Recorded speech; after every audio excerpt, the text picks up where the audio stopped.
Alicia and I would like to welcome you to the second series of Speak Up. What if your story can change someone's life? Now today we're very privileged to be at the beautiful Hotel Métropole in Monaco, Monte Carlo. The Hotel Métropole is a partner in this video series. I would like to take the time to thank them for their partnership. The concept behind the Speak Up video series is for leaders to share inspiring stories. And we are very proud to launch this new initiative with this second video today. You will follow us and see that we will have an amazing array of inspiring leaders who will share their personal stories with you. Now today, I am very proud and pleased to welcome my friend and business partner, Alicia. And Alicia is a member of the board of Vitruvius Partners Group, a company that was just founded this year to bring change management services to leisure companies. Now, Alicia, welcome. Thank you, Bertrand. And it's I'm very wonderful pleased. to be here and in this fabulous setting, as you said. Absolutely. Alicia, today I think we wanted to talk about change. And it's interesting because change is usually something we tend to resist. We don't like change unless we initiate the change for ourselves, in which sense we are in total control and we feel this is a change that will be positive for us. But most of the change, especially in today's environment, most of the change is imposed upon us. It's change that we don't control. Change that is brought to us either by external forces or by the environment. Now, what is your personal story about change? I would like to cover with you today your definition of change, your feel about the importance of change, because let's face it, change is important, and maybe share a little bit of your personal story about change. Thank you, Bertrand. Yes. I think the one thing that we can be sure of in this life is that there will be change. And it's the one thing in my life that I've never wanted, and it has been constant. In many, many ways, I changed countries to be here in the south of France. I changed my work, as you know, and lots of other examples of change. And I think particularly relevant today and for our conversation is change brought about by the pandemic.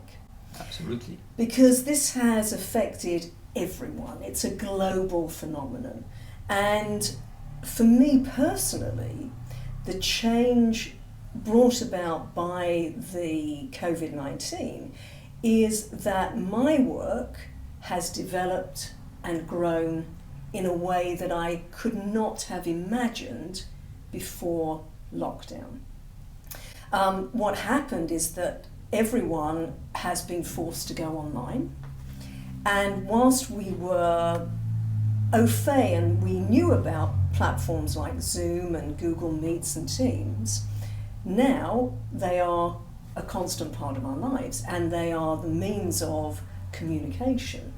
So, as you know, I am a communications coach and teacher and trainer, and so people have come to me to learn how to be on camera and how to communicate effectively and with impact on camera using Zoom, using Google Meets, using Teams. So I have been constantly busy throughout the lockdown, and that's continuing.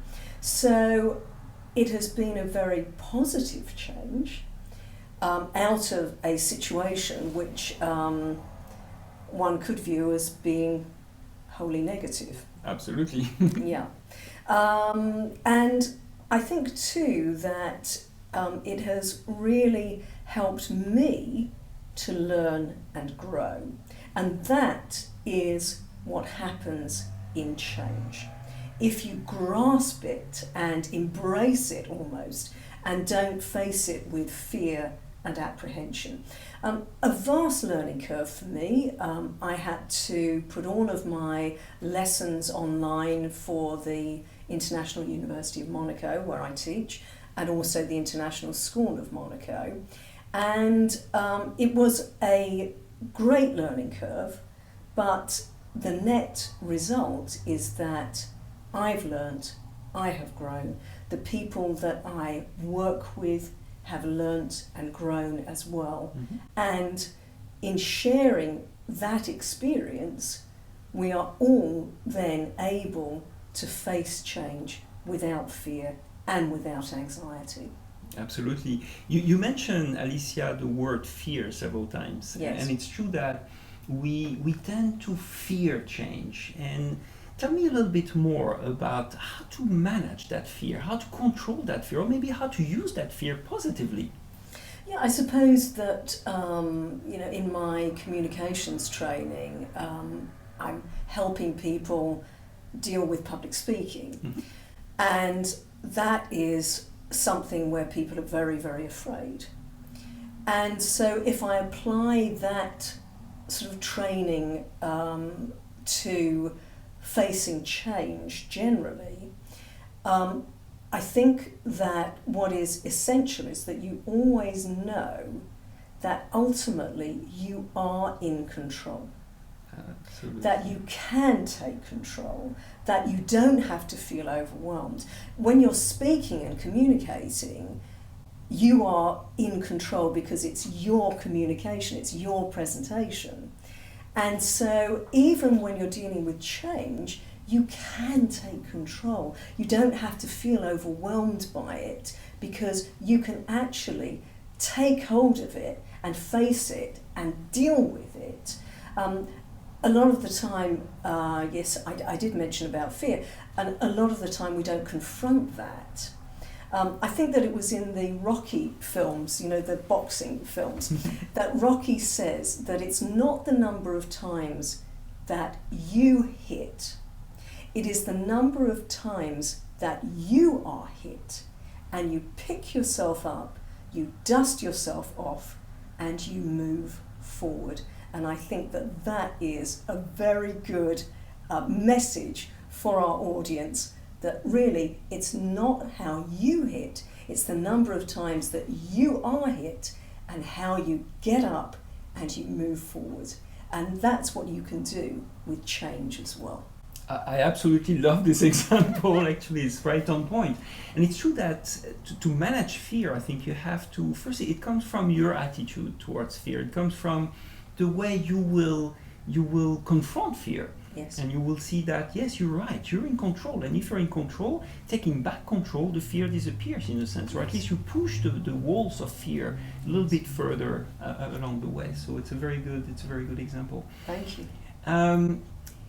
We are faced with a situation where there is also a lot of uncertainty. Yes. And I think part of change, part of the resistance to change is also what's going to happen? Am I going to succeed? What is the future about? And there's also a fear linked to this uncertainty. What is your viewpoint on how to manage that uncertainty? You cannot control it. Uncertainty will exist, but how to integrate that uncertainty into your attitude? I think that there's a lot to do with acceptance, there's a lot to do with acknowledgement, that you accept that it is a time or a period of uncertainty. And you acknowledge that and you recognise it.